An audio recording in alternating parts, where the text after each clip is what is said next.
Good morning, ladies and gentlemen, all my friends from overseas, and our honored guests at the head table, or say at the head seats. I'd like to give you just a very simple, brief rundown because I'm told I only have 15 minutes, so I want to rush things in about the next 12 minutes, 30 minutes. To cut a long story short, what I've done for my father back in 1980, it was written into the history book, written by the former Vice Premier Li Lanqing in the Breakthrough, because this is a history of the birth of China's open door policy. And our Beijing Air Catering was featured in 274 pages. So I encourage you to read it and buy this book as a reference to China's open door policy. And I don't want to repeat history again. But when I talked to my father a few days ago, he said, looking back 30 years ago, he made a very bold attempt. Because 1979, no one wanted to approve our joint venture. So I remember in November 79, my father and myself, we went up to Beijing, talked to the then CAC Director General, Mr. Shen Tu. The late Mr. Shen Tu said, Mr. Wu, no one wants to approve the joint venture, but we want to open the flight kitchen on 1st of May 1980. Can you do something very patriotic? That means my father has to pay $2 million upfront first, with no MOU, no contract, no letter of approval, and we have to come back to Hong Kong to pay $2 million worth to buy American equipment ahead of time. So my father thought for 1 minute and shook the hands of Mr. Shen Tu. I said, I'm Chinese from Hong Kong. Let's do something for our motherland. And I trust Mr. Deng Xiaoping's words. So we came back, we went to the American consulate here, to the trade official, and say, please make sure you can export all this equipment to Hong Kong on time, so we can import all the equipment into Xinjiang on time, so we can set up all the equipment by February 1980, get it ready by 1st of May. So lucky for us, the trade official in the U.S. Consul General said, we'll help you to expedite the delivery. So my father wired the $2 million out of his own pocket to the equipment suppliers. Then we started to install the equipment in early February. We got it ready on the 23rd of April. But our approval only was approved on the 8th of March, when Mr. Shen Tu went to see Mr. Deng Xiaoping and said, we need to get approval, or else our JV will be illegal. And Mr. Deng Xiaoping asked Mr. Shen Tu, say, who is your partner in Hong Kong? And Mr. Shen Tu said, my partner is Mr. James Wu, who is running catering business in Hong Kong. And Mr. Deng Xiaoping asked a very straightforward question. Does he know how to make bread or not? Does he know the business? And Mr. Shen Tu said, I checked on him through Mr. Fei Yimin of Tai Kung Pao. I checked on him through Mr. Ma Manqi, who is the in-law of Mr. Rong Yiren, and said he knows the business. And say, Deng Xiaoping says, let's go ahead. Get the job done. That's how our joint venture was approved. On the 8th of March, we got the approval on the 12th of April. Finally, got the JV01 approval document later by April. And we opened up our JV on 1st of May. So in China, you have to take a lot of risk. Depends on whether you think it's useful to take the risk or not able to take the risk. It's both financial risk, political risk, and a lot of guts. And my father told me, maybe looking at 30 years afterwards, maybe if this is going to happen today, he may not be so courageous. But I think we took the right step because we trusted the open door policy, we trusted Deng Xiaoping, we trusted the officials that we were engaged in. And I think we have never looked back in China for the last 30 years. Since then, we have 12 joint ventures in airline catering in 12 cities in China. Our partner is the Xiamen Airport, Dalian Airport.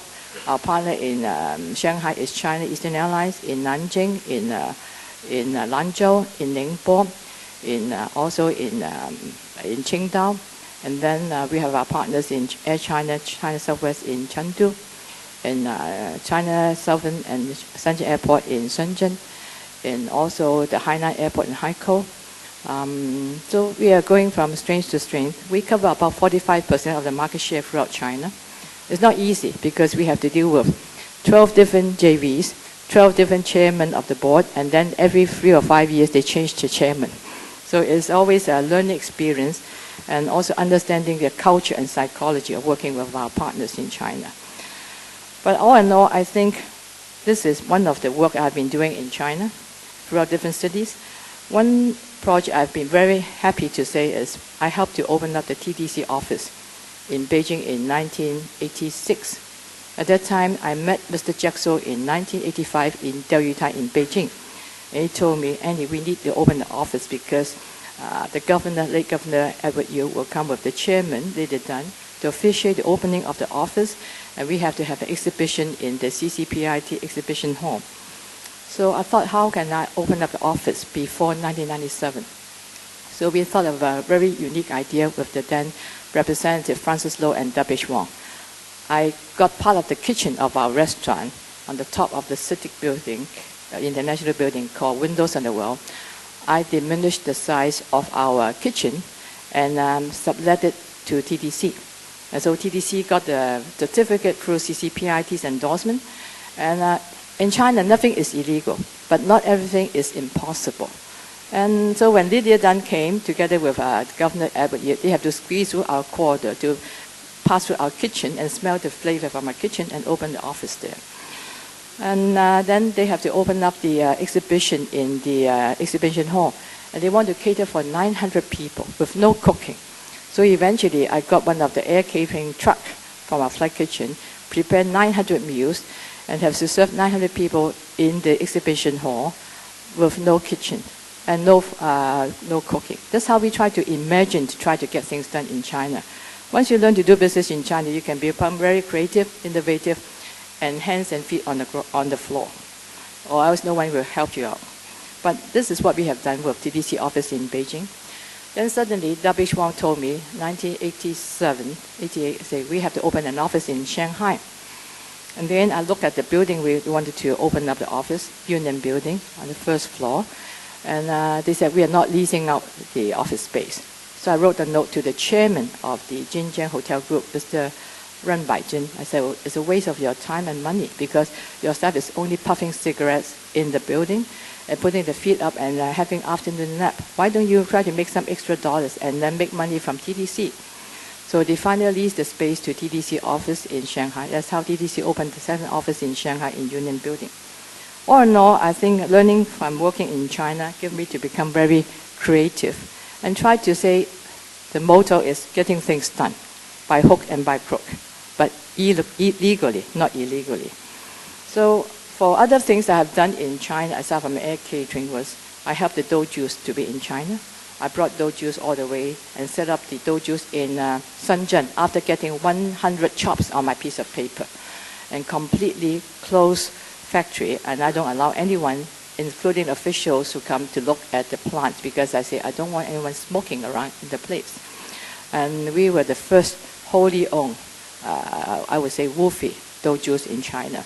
But afterwards, I had to sell my interest because my partner in America sold it to, from Tropicana, they sold it to Pepsi Cola. And I can't have business with Tropicana and Pepsi Cola because my partner is also very close with, we have very close business with Coca-Cola. I don't want to have any conflict of interest.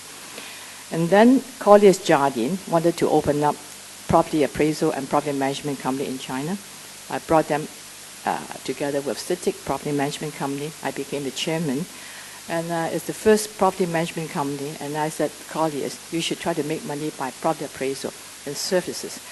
So they have been in China since 1994, 95. I think 93, 94. And then another friend of mine called Yoni Ki suddenly decided to open up a JV advertising firm in China. And so I brought her chairman at the time, the Gray chairman from New York, got them hooked up with CITIC, the third generation company called Guoang. So they call the Gray CITIC advertising company. It's the first JV, and also with the majority share through Hong Kong, with 70% shares held by Leone and the company from Hong Kong. And this is how you try to do things. Get the right partner, get the right timing, and get the right arrangement to get things done.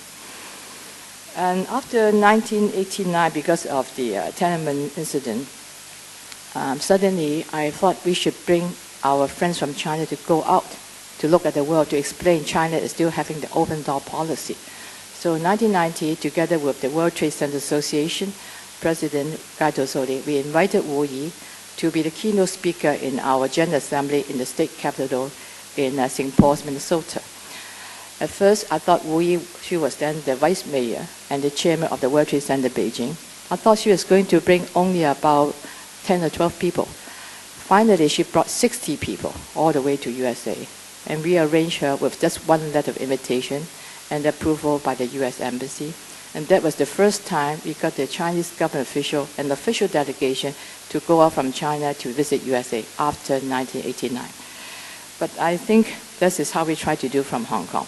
We have to be a go-between. We have to be, I would say, a power player. We have to link up the outside world and China. We have to also position ourselves to be the indispensable person in between, or else we'll lose out the edge, or else we'll be sidelined by other people.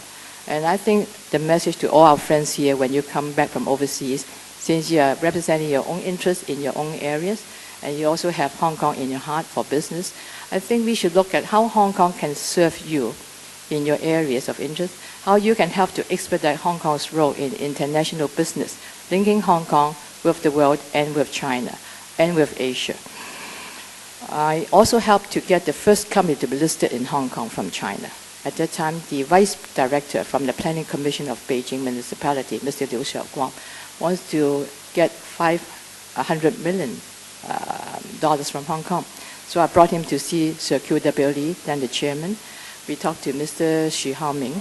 And then in order to get them, get the listing, I married them with ING. So we call the ING Beijing Investment Fund in Hong Kong.